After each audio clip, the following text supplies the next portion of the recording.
Setengah lencang ke kanan, gerak. Tegak, gerak. Dem. Jalan. Salim sampai. Yuk.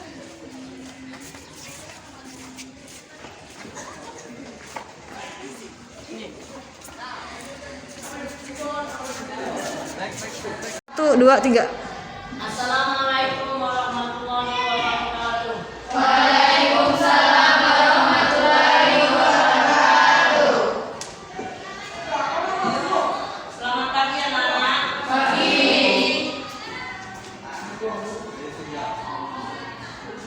Sebelum kita mulai pelajaran, silakan ketua kelasnya untuk memimpin doa.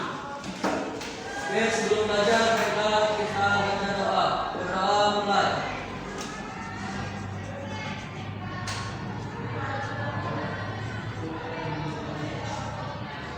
Berdoa selesai. Siap. Berjalan. Assalamualaikum warahmatullahi wabarakatuh.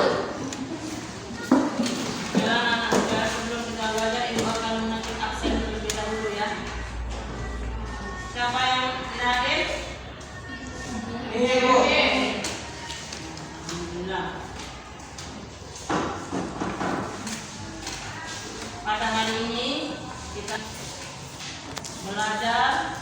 Pada pagi ini kita akan memasuki pelajaran pertama, yaitu pelajaran pendidikan agama Islam dan budi pekerti.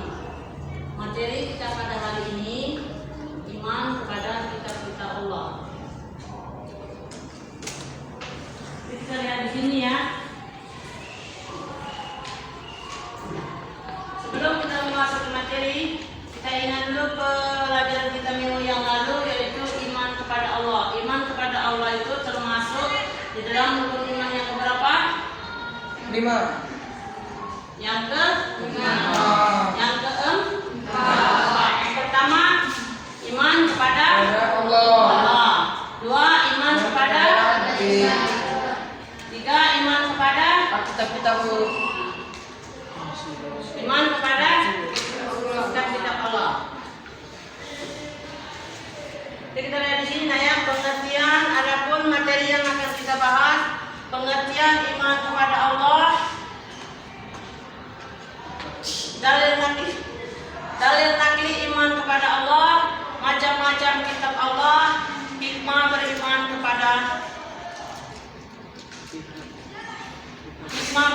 kepada kitab Allah. Nah, 2 pokok bahasan yang akan kita bahas pada hari ini ya. Dari sini itu minggu selanjutnya ya. Baik anak-anak, ibu sudah membagi kelompok kalian kan. Silakan kalian berdiskusi. Nanti ada yang mempresentasikan yang ke depannya. Silakan itu beri waktu 10 menit. apa nih? Gimana nih? Ya kan?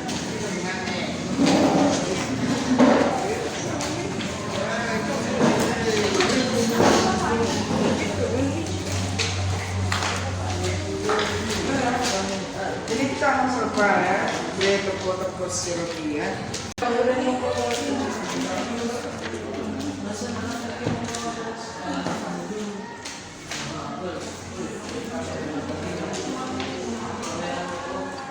Yang mana ya? Ini ya,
Yuk. Memvalidasikan itu. Ya, silakan kelompok. Ya. 3. Assalamualaikum warahmatullahi wabarakatuh. Saya dari kelompok 1 ingin menjelaskan hasil presentasi dari kelompok kami. 1. Umat Islam wajib mengimani kitab-kitab Allah, baik Al-Quran maupun kitab-kitab sebelumnya, yaitu Taurat, Zabur, dan Injil. 2. Kitab Taurat diturunkan kepada Nabi Musa alaihissalam, berisi tentang 10 perintah, yaitu tiada Tuhan selain Allah, jangan menyembah berhala, jangan sekutukan Allah Subhanahu wa taala, sucikan hari Sabat, hari Sabtu, hormati kedua orang tuamu, jangan membunuh, jangan berzina, jangan mencuri, jangan bersumpah palsu, bersaksi dusta, dan jangan menginginkan milik orang lain, menginginkan hak orang lain. 2. Kitab Zabur diwahyukan Allah SWT kepada Nabi Daud alaihissalam. Kitab Zabur berisi tentang zikir, nasihat, dan hikmah. Kitab Zabur tidak memuat syariat karena diperintahkan oleh SWT untuk mengikuti syariat Nabi Musa alaihissalam. 4. Kitab Injil diturunkan kepada Nabi Isa alaihissalam, membuat perintah agar manusia mengesahkan Allah SWT dan tidak menyebutkannya dalam kitab Injil. Juga menjelaskan bahwa di akhir zaman akan lahir Nabi yang terakhir, yaitu Nabi Muhammad. 4. Al-Quran adalah kitab suci yang diturunkan kepada Nabi Muhammad SAW sebagai penyempurnaan kitab-kitab sebelum Al-Quran, terdiri atas 30 juz, 114 surat, dan kurang lebih 6.236 ayat, 74.437 kalimat, dan 3.002 huruf. Turunnya Al-Quran disebut Nuzulul Quran. Terima kasih untuk kelompok 1. Silakan untuk kelompok yang lain untuk mengajukan pertanyaan. Assalamualaikum warahmatullahi wabarakatuh. Waalaikumsalam warahmatullahi wabarakatuh. Nama saya Malaysia Abdia. Nomor 1. Pembukaan beberapa pendapat kamu tentang kitab-kitab Allah Subhanahu wa taala sebelum Al-Quran. Nomor 2. Mengapa Al-Quran disebut kitab yang bersifat universal? Baik, saya akan menjawab pertanyaan kelompok 3. Sebagai umat Islam, kita harus meyakini tentang keberadaan kitab seperti Al-Quran, karena di dalam Al-Quran itu sendiri dijelaskan dengan rinci tentang perintah untuk mengimani kitab sebelumnya, yaitu An-Nisa ayat 136. Artinya, wahai orang-orang yang beriman, tetaplah beriman kepada Allah dan Rasul-Nya, dan kepada kitab yang Allah turunkan kepada Rasul-Rasulnya, serta kitab yang Allah turunkan sebagai sebelumnya. Quran Nisa 136 ada beberapa kitab yang diturunkan sebelum Al-Quran. Zabur diturunkan kepada Nabi Daud, Taurat diturunkan kepada Nabi Musa, Injil diturunkan kepada Nabi Isa.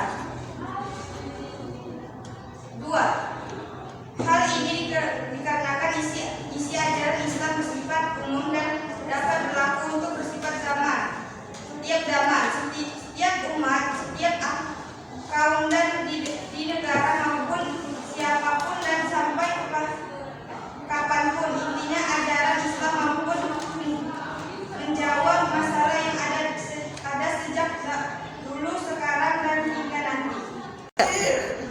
Ya. Perkenalkan, nama saya Muhammad Ganjar. Saya ingin mengajukan pertanyaan. Assalamualaikum warahmatullahi wabarakatuh. Perkenalkan, nama saya Muhammad Ganjar. Saya ingin mengajukan pertanyaan kepada dari teman saya kelompok 2. 1. Bagaimana cara mewujudkan perilaku supaya bisa disebut orang yang beriman kepada Al-Quran? 4. Mengapa Al-Quran disebut sebagai kitab penyempurna dari kitab-kitab sebelumnya? 3. Baiklah, saya akan menjawab pertanyaan kelompok 2, 3. Dengan mempelajari cara membaca Al-Quran dengan baik dan benar, mengamalkan sebagai perintah dan larangan di dalam Al-Quran, membaca Al-Quran secara konsisten dan berkesinambungan, mendekatkan diri dengan Al-Quran dengan cara menghafalkannya, mendakwakan isi Al-Quran. 4. Karena Allah telah menyempurnakan ajaran agama yang terdapat pada kitab sebelumnya, Allah telah menaskah dan memasukkan atau menghapuskan ajaran sehingga yang tersisa adalah Al-Quran dengan kesempurnaan ajarannya. Stop. Baiklah, saya akhiri dengan Assalamualaikum warahmatullahi wabarakatuh. Kami dari kelompok 1. Waalaikumsalam. Ya. Tepuk tangan semuanya. Baik, Nak. Adapun kesimpulan dari pembahasan kita hari ini yaitu tentang beriman kepada kitab-kitab Allah. Yang dimaksud dengan beriman kepada kitab Allah itu kita meyakini bahwa Allah itu telah menurunkan kitab kepada Rasulullah yang berisikan wahyu yang harus disampaikan kepada umat manusia. Adapun macam-macam kitab dijelaskan dalam Al-Quran. Yang pertama kitab Taurat. Kitab Taurat itu diturunkan kepada Nabi Musa. Yang kedua kitab Zabur. Kitab Zabur itu diturunkan kepada Nabi Daud. Yang ketiga kitab Injil ya. Kitab Injil itu diturunkan kepada Allah kepada Nabi Isa. Yang terakhir adalah kitab Al-Quran, yaitu kitab umat Islam yang diturunkan kepada Nabi kita yang terakhir yaitu Nabi Muhammad Sallallahu alaihi wasallam. Demikianlah kesimpulannya. Sekarang silakan kalian kerjakan di lembar kerja kalian soal yang telah Ibu berikan. Untuk mengakhiri pelajaran kita pada hari ini, silakan kalian membaca doa. Silakan dipimpin kelompoknya. Sebelum mengakhiri pelajaran hari ini ada baiknya kita berdoa. Berdoa enggak? Bismillah.